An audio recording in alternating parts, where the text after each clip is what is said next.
we will proceed now, before starting the debate, we will give 15 minutes preparation to the two teams. So they will also have a little exchange, like some last minute strategy to prepare, to coordinate among them. For Francesca, okay, she can maybe check more material. And then we are back in 15 minutes for starting with the debate.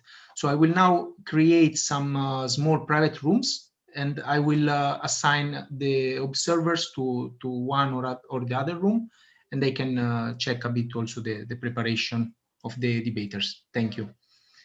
And meanwhile, I will stay here with Esmeralda and Zinab, so we can also discuss about the criteria of evaluation. Okay, so just one moment. But I'm not... Mr. Vadi, could you please make me host? Because otherwise I cannot create the rooms. Yes, sure. Okay. Thank you.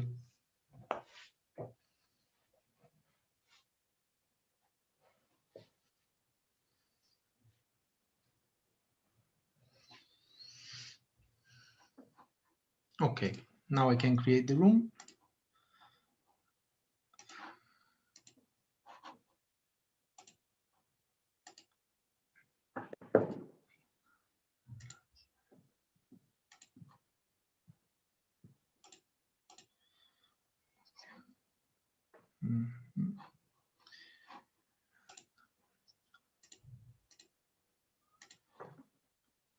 Okay, you should have received an invitation, and we are back in 15 minutes. Thank you.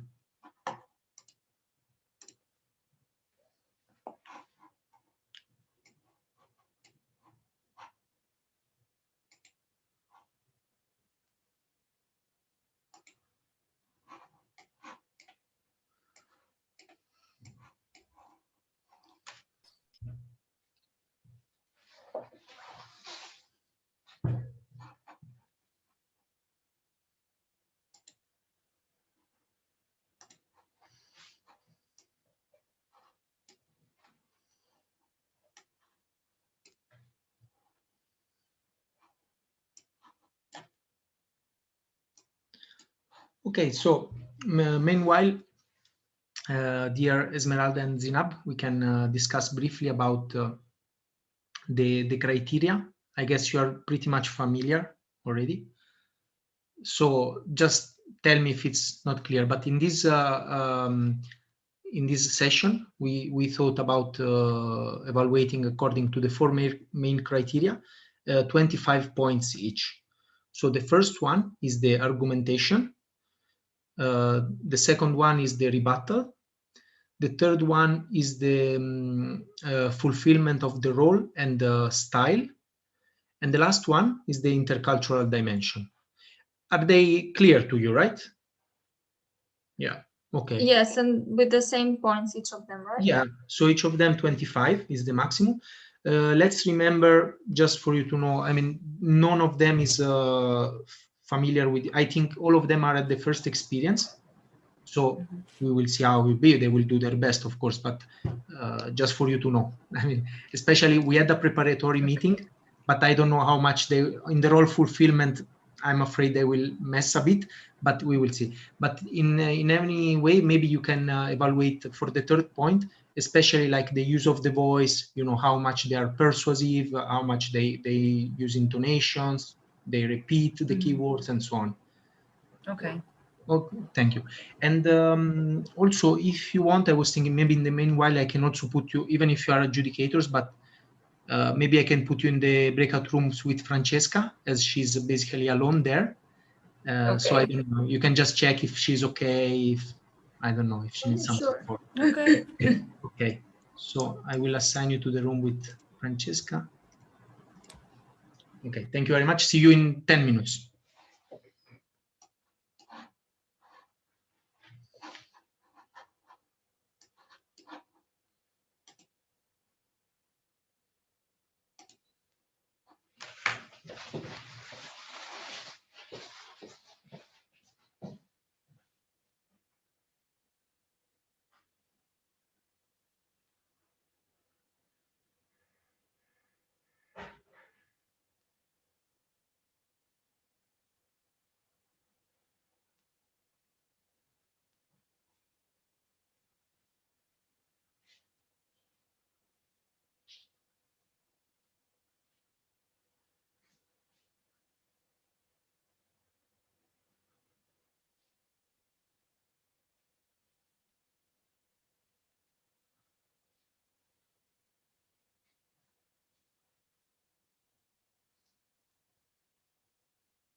Welcome back to everyone.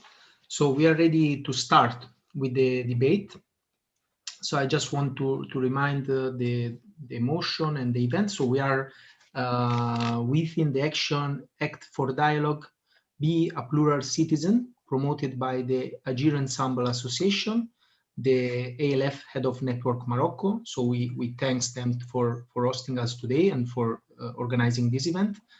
And for the third session of this action, we are focusing on the debate exchange. The motion that we will be debating today is, according to the Oxford model, this House believes that the Euro-Mediterranean Partnership set up in 1995 at the Barcelona process has so far succeeded in its aims of supporting the Mediterranean region's socio-economic development, integration, and stability. For the proposition team, we have Francesca Mele. For the opposition team, we have Lassen and Elena. We will have 2 rounds. For the first round, the debaters will have 3 minutes 15 seconds. And for the second round, you will have 2 minutes 15 seconds. Okay, so are we ready to start? Yes. Yeah. Okay. So I'm sharing now the screen with the timer so we can all check. So Francesca, I repeat once again the motion, and then the floor is yours when you're ready to start for 3 minutes 15 seconds. So once again, this House believes that the Euro-Mediterranean Partnership set up in the 1995 at the Barcelona process has so far succeeded in its aims of supporting the Mediterranean region's socio-economic development, integration, and stability.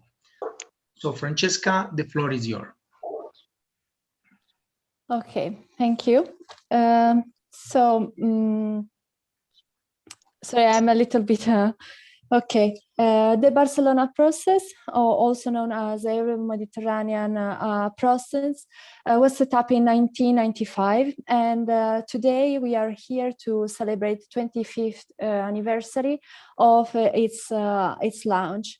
It has been a successful initiative that was set up with the aim to promote the sustainability, the stability, peace and democratization in a dialogue in the Mediterranean regions.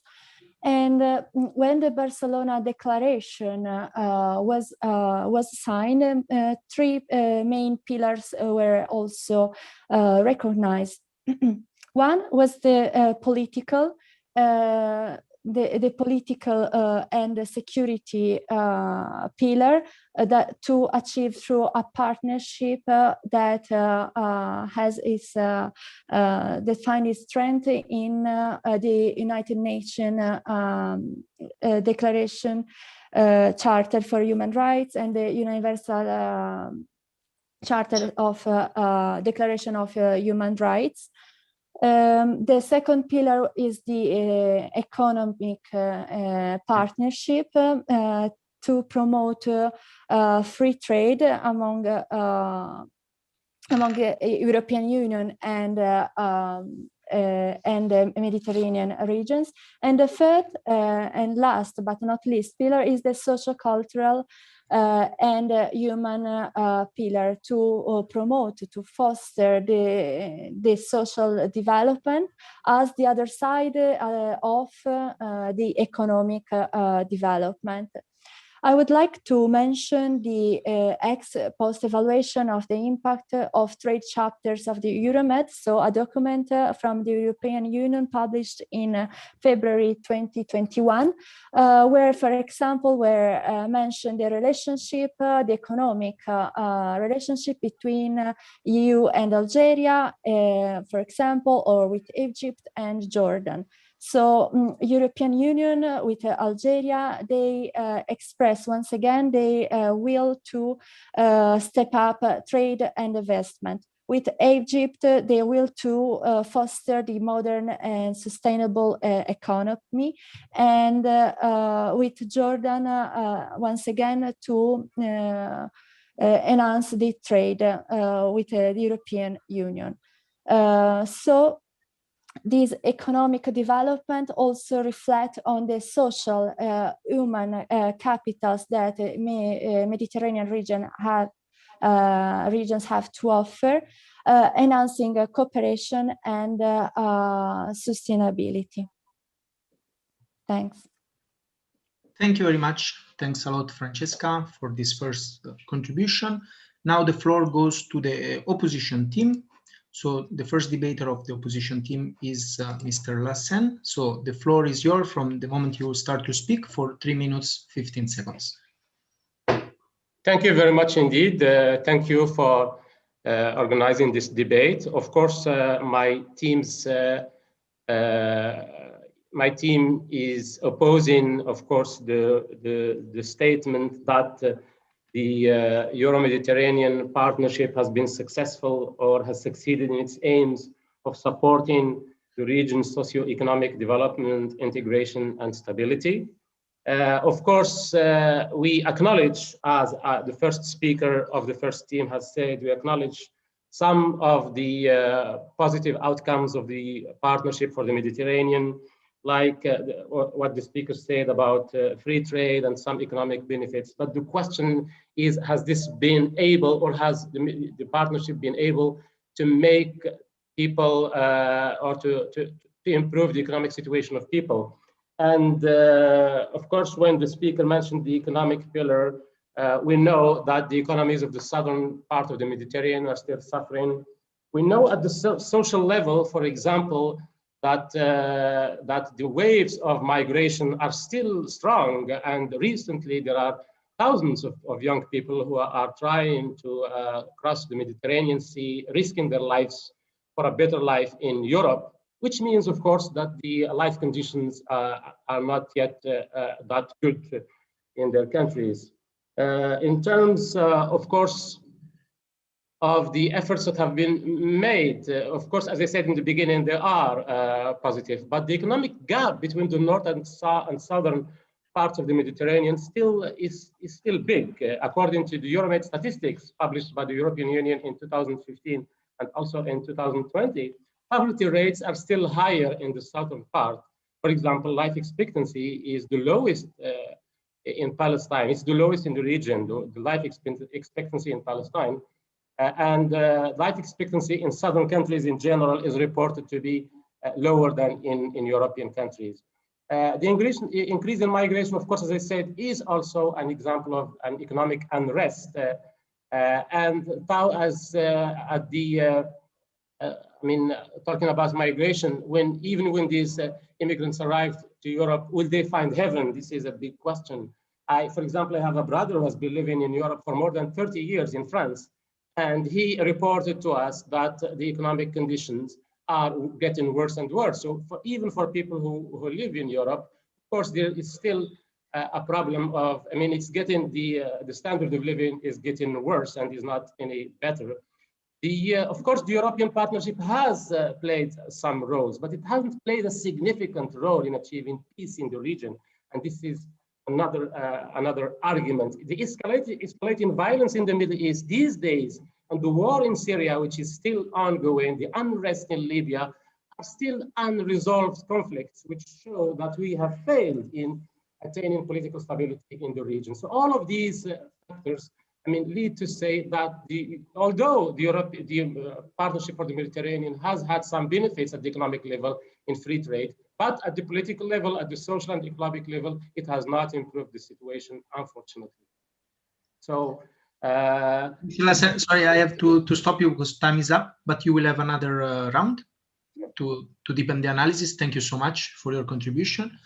We go back to Francesca. She has now the double role as a second debater of the proposition team. So Francesca, the floor is yours.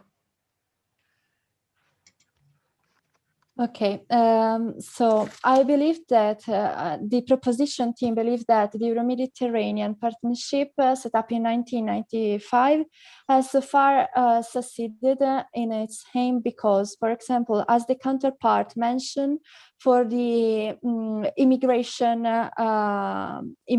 let's say, crisis, It's only through cooperation, it's only through agreements that we can respond, or that we can safeguard those lives that are most in danger. Regarding, for example, to the health system, it's worth and more than worth to mention, for example, that according to the joint communication, a new agenda for the Mediterranean released in February 2021, the Commission proposed, the European Commission proposed to mobilize up to 7 billion euros to invest in the economic sector and in the economic partnership with the neighborhood. This leads also to a large investment, for example, in time of a pandemic, to strengthen the capabilities, the preparedness and the response against the COVID-19, and especially in this joint communication has been mentioned the mobilization of 853 million euro in for a fair and equal access to vaccine for the vaccine in low and middle income countries. Yes, maybe there is a lot to do in the life expectancy sector, but the European Union and the collaboration and cooperation in different fields is strengthening the response to a global crisis. The successful agreement partnership can be also found if we take into consideration that in 25 years European Union and the Mediterranean regions always renewed their commitment, their engagement in different fields, sometimes also with double initiatives or investing in from different angles in same fields. It shows the need of the cooperation with the hope for a better future. That is from my part. Thank you. Thank you very much, Francesca. And we move now to the second debater of the opposition team, which is Mrs. Elena. So Elena, the floor is yours from the moment you start to speak for 3 minutes, 15 seconds. Okay, can you hear me? Yes. Okay. From our side, the reconstruction of our case, as a civil society activist, we acknowledge that the Euromed partnership has contributed to economic and social development. It's okay, but for example, for the funding for exchange and youth work and development programs, but it's not the significantly to make a change make it difference for something. And for example, when we look at the Analyt Foundation 2018 report for the intercultural trends, for the page 40, we can understand that the ideological polarization still persists and negative notions of the other still prevail.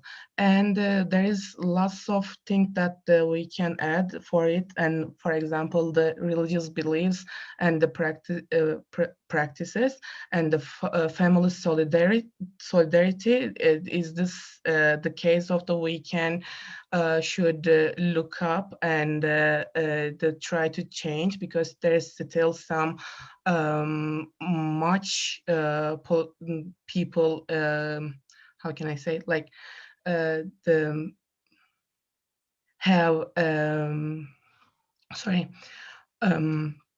have this disagreement for from this perspective. And when we look at that report, we can also say that the cycle of the anxiety and the growing anxiety towards the other and their values has become so permitted. And if when we wanted to the polarization of the opinions can be exacerbate human tendency to search for the interrupt information in the accordance to that report, but their beliefs and the pre-existence about the world should have more the respectful. This is the part of my part. And thank you very much, Thank you. Alina. So we finish with the first round. Now we'll set the time for the second round. As you know, you will have the chance to speak once again. So far, congratulations from my side for both teams, for your analysis, statistical data, theoretical explanation. It's going really well. Okay, now we can go into the second round. This time you will have 2 minutes, 15 seconds to speak. So we restart from Francesca.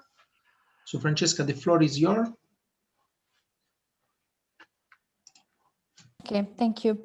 So as already mentioned, this partnership seems really fruitful.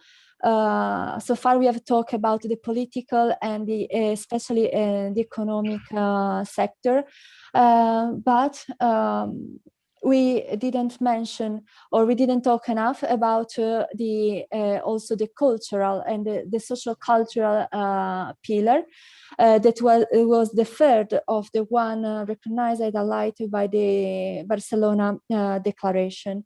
So why is it important? Also, if we think about Anna Lindh Foundation that has more than 140 members, if I'm not mistaken, we understand the importance of the collaboration, the cooperation among NGOs, civil society, and the third sector in general. Through the collaboration, the partnership between European Union and Mediterranean regions, the outcome is consists in fostering the intercultural dialogue, so a better understanding of identity, traditions, cultural rituals that are important, that define a person and a society, in order to also respect religion, prevent extremism, and set up a peaceful and a sustainable peace in society. Education is important, and this partnership gives the chance to promote this cultural exchange and the formation of the human capital in the Europe and the Mediterranean regions. Thank you so much, Francesca. We now go back to the first debater of the opposition team. So, Mr. Lassen, the floor is yours from the moment you start to speak for 2 minutes, 15 seconds. Actually, I wanted to talk about the third part. Okay, it's okay. So we agree that she does the third one. Yeah. Perfect, perfect. The summer participation, yeah. Okay, thank you. So, Mrs. Elena, the floor is yours. Depending the analysis, like before we said the Euro-Mediterranean statistic, we can actually see that there is like so much explanation in the COVID-19 crisis. We have lots of digital gap and between South and North and the Europe. And to say that the Euromed partnership has contributed to development of the region means that the people are dissatisfied, and we have made a survey to prove this. Like, have we made it? I didn't know, but can we see the people's satisfaction in the media or the exchange that we held and from the news? The truth is that despite of the efforts made by the civil society and the organization like this foundation, the Analyt Foundation, governments still have to do acts like have selfishly behaviors. And when it becomes to development in the region from the other perspective,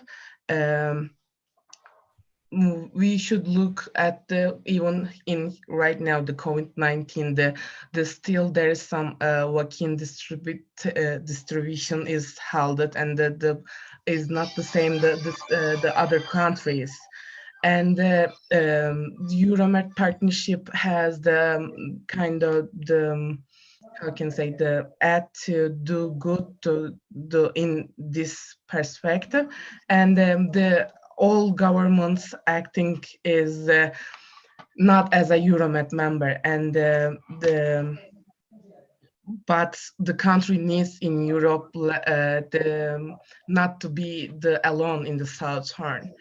And the still in now from even from my perspective that there is still like economic and social development is not enough in the Mediterranean part. And for example, I would like to give an example about the digital gap between the online education system in the for the COVID-19, and we can give some. Elena, I'm so sorry, but I need to stop. I'm very sorry. Time is up. No problem. Thank you. Thank you very much. Then later, maybe after the debate, you may. No problem. Okay, thank you very much. So now we go to the very final contribution of both teams. Mm-hmm. So we give the floor back to Francesca for a conclusion, a recap, a summary of the main points from the perspective of the proposition team. So Francesca, the floor is yours. Okay. So to sum up, in conclusion, we can state that this partnership has been fruitful for both sides. The exchange of human capitals, but also economic capital, strengthen the preparedness in every field, in political, because the European Union and its dialogue with the Mediterranean regions reinforce the state of the rule of law and human rights and agreements in the Mediterranean regions, both also in the political, in the economic field. We have seen different agreements, and the exchange of human capitals contributes to create a more sustainable society, with more hopes for youth proceeding towards a brighter, modern, aware future. And last thing that I would like to highlight is that the European Union puts really efforts in adapting and in matching the needs of the Mediterranean regions. So it's like a mutual relationship from which both sides gain a better future and better chance of peace. Thank you. And thank you very much, Francesca. And now we give the floor to Mr. Lassen for the very last contribution. So the summary recap of the main points from the perspective of the opposition team. So the floor is yours. Can you unmute your microphone? Okay, can you hear me? Yes, thank you. Okay, great. So as a summary, up to now, both teams, we have talked about 5 perspectives or pillars as Francisca called them, the economic pillar, the social human pillar, the political pillar, the cultural pillar. We can say that the Partnership for the Mediterranean has had some positive impact at the economic level. Some, of course, there are investments in large amounts of money that have been invested by the European Union to strengthen economic ties with the southern countries. But the political barrier is still there. What the economic partnership has done, sometimes the political, destroys it, or otherwise, or is a barrier. At the social, cultural level, of course, as our friend has said, there is some improvement in terms of intercultural education, like what the Anna Lindh Foundation is doing. Of course, there is some impact, but since this has not resulted in economic and social stability and integration, we cannot say that the partnership has achieved this big aim. And the example is the Anna Lindh Foundation Intercultural Trends Report, which was published in 2018. On page 40, you can read between the lines that, as my friend said before, that political polarization and ideological polarization is still there. And all the experts in the report, they of course agree that in spite of some development in terms of the positive attitudes combating stereotypes, ideological polarization and social problems still persist. At the level of human and social level, as we said before, the waves of migration, the wars that still persist, the conflicts show that stability is far from being a reality in our region. Of course, we don't want to be pessimistic, because the Partnership for the Mediterranean is our project, all of us, as individuals, as members of the Anna Lindh Foundation and other civil society organizations. It is our duty to join the Partnership for the Mediterranean to achieve those aims, but up to now, we have not been able to do so 100%.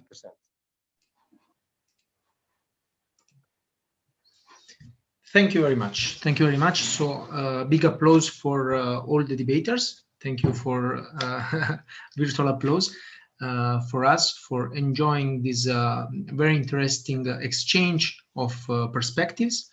Now I will create a private room for our two adjudicators, which are Zinab and Esmeralda. So they will have 10 minutes to exchange their perspectives, their evaluations, and to decide who eventually is the winning team. Just to remember, there are 4 criteria of evaluations according to which they are grading the performances of the debaters, which are the argumentation, the rebuttals, role fulfillment and style, and the last one is intercultural dimension. So let me create a room for you.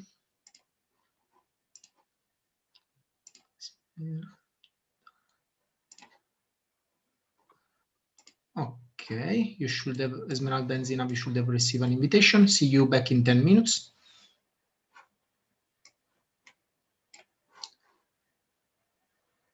And okay, and in the meantime, I would like now to ask to our observers to provide us with some feedback. So how do they evaluate this debate? Did they enjoy? What do they think about the main contents, the strategy of the team? Whichever contribution they would like to give to us. So maybe you can start. We have several observers. I will not call you. You can just intervene as you prefer. Yes, it was a good opportunity to hear very good points, positive ones and negative ones. The topic was so high that the people tried to influence the other by giving their arguments, positive one. It seems as an observer that some of them has written there and reading, and as far as I know, in the debate we should not read, we should converse. I liked Mr. Lahsen's way of giving the arguments and Francisca too succeeded in convincing me of her point, but I can't say who is the best, because both of them were defending their point of view. Thank you. Thank you very much. Thank you very much. In fact, just to let's say a reminder, the main there are no very strict rules. Like the main suggestion is like not to read, let's say, completely, but if the idea is like if you have to read some points, some bullet points, some analysis, it's okay, but of course not the whole speech. But that I don't think it was the case. And also just to remember, all of us, let's say, not necessarily they are standing for their own points of view. So they are acting now as debaters. They are like lawyers. Okay, they are finding the best arguments for their position, but maybe even they have different points of view. If we will have the time, we will ask what they really think about this motion. But let's proceed with the other observers. Maybe Haida, if you would like to intervene.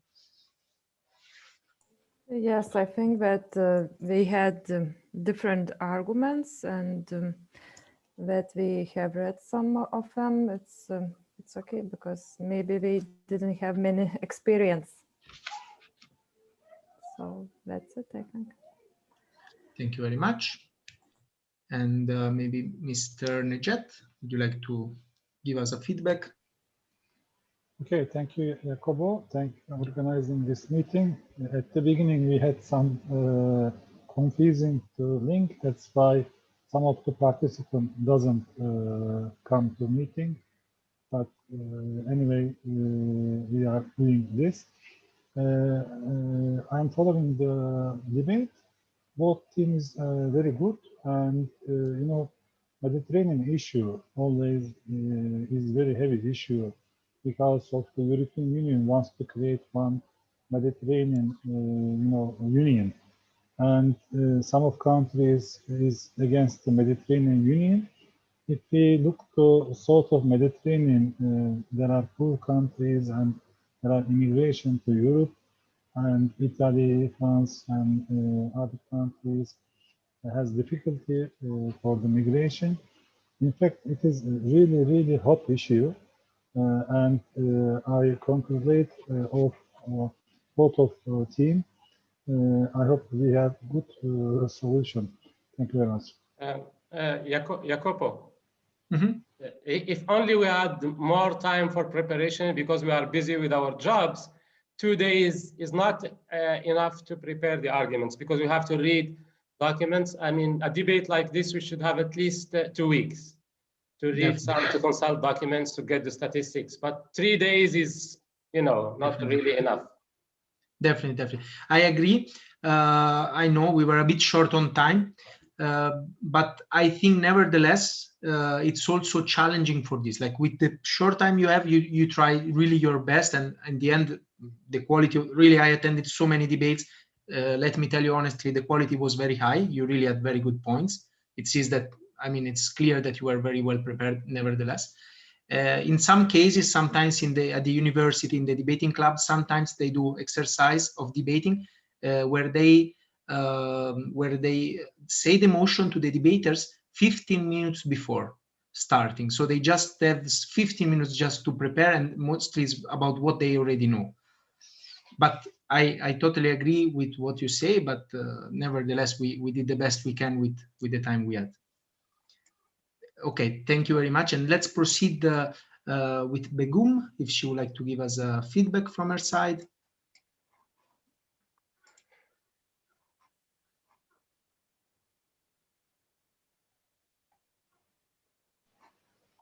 I think she cannot hear you, Jacobo. Oh, okay, then let's see, Mr. Vadi, if you'd like to give us a feedback.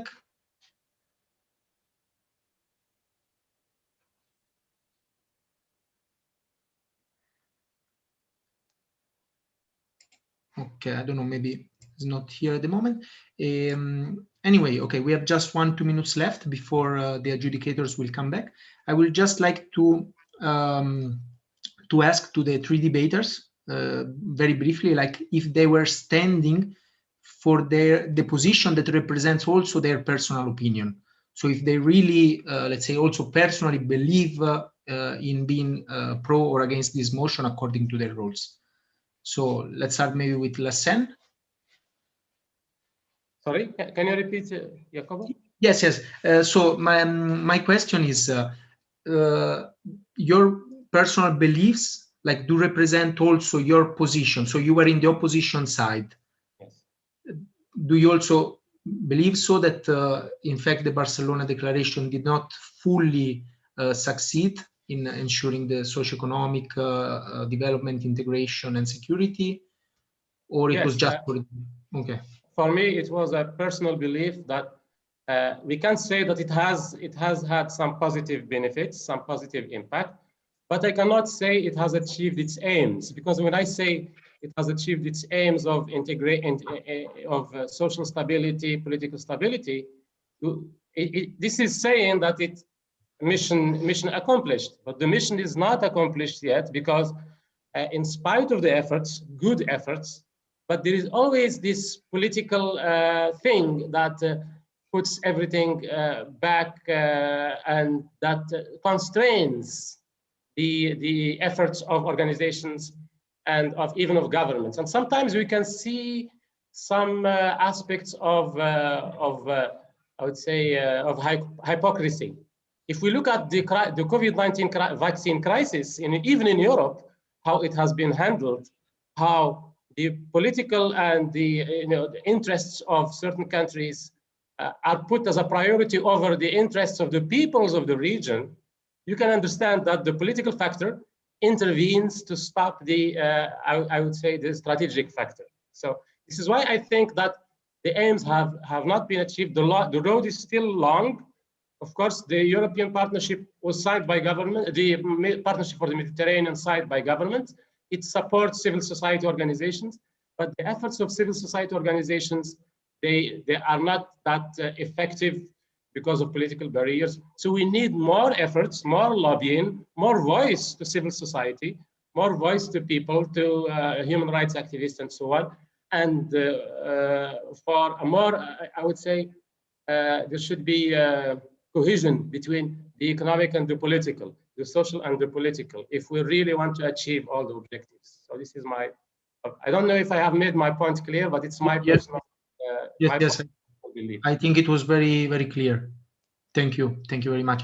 And also I will read the comment. So first of all, Begum is telling us she has some little internet problem, so she's sorry she couldn't contribute, but she has some problem hearing our voices.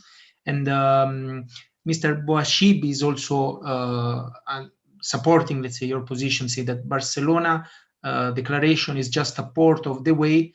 We still have a long road to share and care. Anyway, it's a fruitful and meaningful basket to start the shopping. So we can maybe sum up like this. Thank you very much. Okay, now our adjudicators, they're back. So I will leave the floor to Zinab and Esmeralda to share also their points of evaluation, their analysis of evaluation. And yeah, the floor is yours. I don't know, Esmeralda or Zinab, who wants to speak first? Well, we agreed Zinab will start first to give her comment, and then I also will give my points and announce the winner. Okay, thank you. Okay. First of all, I would like to congratulate both teams on this fruitful debate and so much preparation exerted in this debate. I really enjoyed hearing both teams and listening to all of the information provided. So you must be proud of yourself and pat yourself on the back. It was very, very interesting.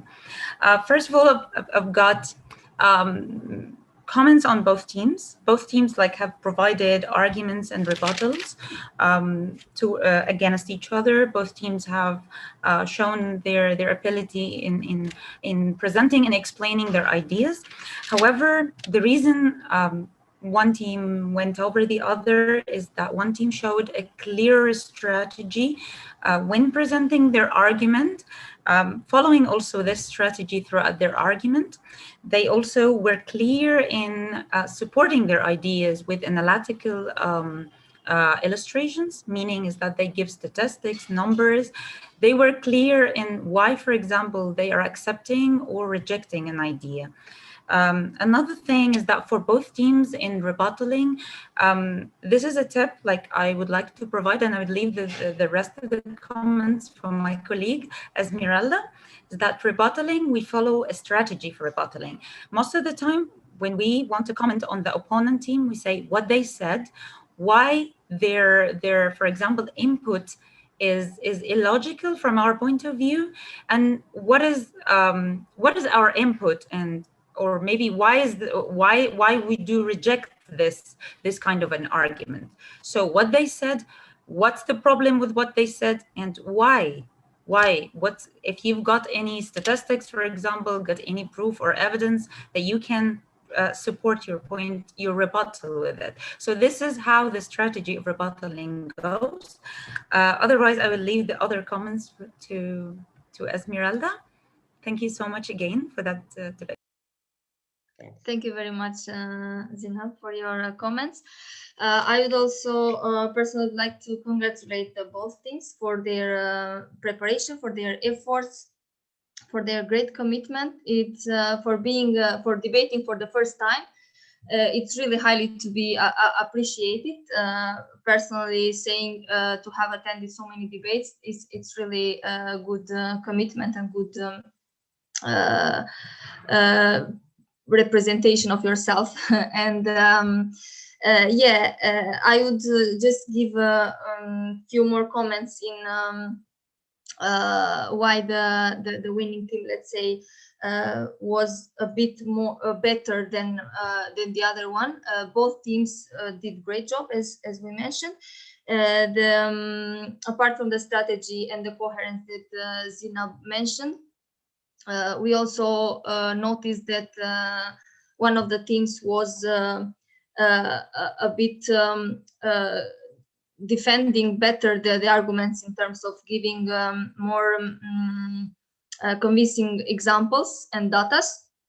And also a point worth to mention is the fact that they stood on the motion, and mainly their arguments were revolving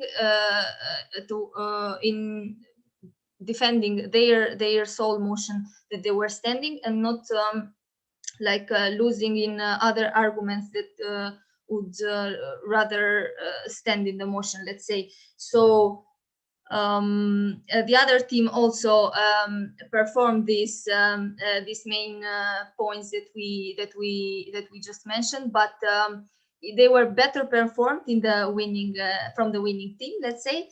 And without further ado, and making it more how to say stressful for the debaters, I would like to drum rolls. I would like to announce as the winning team the proposition team, represented by Francesca. Congratulations, Francesca. Congratulations. Thank Francesca. you. Thanks. And if you would like to say something. Yes. So it was difficult, really difficult, because as I was mentioning before, when we split into rooms at the beginning, when I started my research for the debate, the first thing that I found was only data and arguments against the Barcelona process. So not exactly what I was looking for. And also, since it's like 25 years since the agreement, a lot of things happen meanwhile. So it's really also difficult to follow, let's say, the development across the years. And also agree with the counterpart when they say about the challenges that we are still facing after 25 years. But also, I personally, it's like my humble opinion that I believe that with cooperation, we can, through cooperation, we can do better, or at least exchange a set of good practices that are useful for both sides. Well, that's it. Thank you anyway. And thank you very much. So congratulations once again to both teams. And also I want to underline the high fair play of our debaters. So I saw right after the announcement, Mr. Lassen congratulate Francesca. So thank you also. This is very important to have this fair play among the teams. I mean, it's a competition, but in the end, the important is the process, not the result. Yes, please. Mr. Zawi. We congratulate all the debaters. We should not forget that it is an artificial. It's not. The debate should be face to face, but this distance has played a major role in the way the debaters focused on their topics. If it was face to face, it would be the COVID-19 has a role in the performance of the debaters. Thank you. Thank you very much. Thank you very much for this point. Yes, indeed. We hope we will have also the chance to have it in person. For the moment, that's what we can do. But at the same time, we are also, let's not forget, we are so many nationalities today in this small virtual room. So at least one of we can underline this opportunity. When we are online, at least we can be all together without any need for any visa, for any flight tickets. But yeah, definitely it will be better in person, of course. So thank you very much for my side. I would like to thank also our adjudicators. Also, it's not easy to make the evaluation. So thanks to Esmeralda and Zinab, to all our observers. Thank you once again to Agile Ensemble, the association who hosted this event within the Act for Dialogue, Be a Plural Citizen Action. So I hope you enjoyed. I wish you a very good rest of the week. Thank you very much and see you soon. Jacobo, don't forget to take picture, photo. Yes, I took before. Thank you. You took. Thank you very much. If you want, we can take one last. Let's take one last. Just send us the picture. Yeah, let's send one last picture. Okay, so 3, 2, 1. Done. Okay. Thank you very much. I will send you. Thank you. Thank you. Thank you, Jacobo. Jacobo, thank you very much. Thank you. Good evening to everyone. Bye. See you. Esmeralda, very nice lady. Thank you. Everyone, thank you. Very nice smile. Thank you.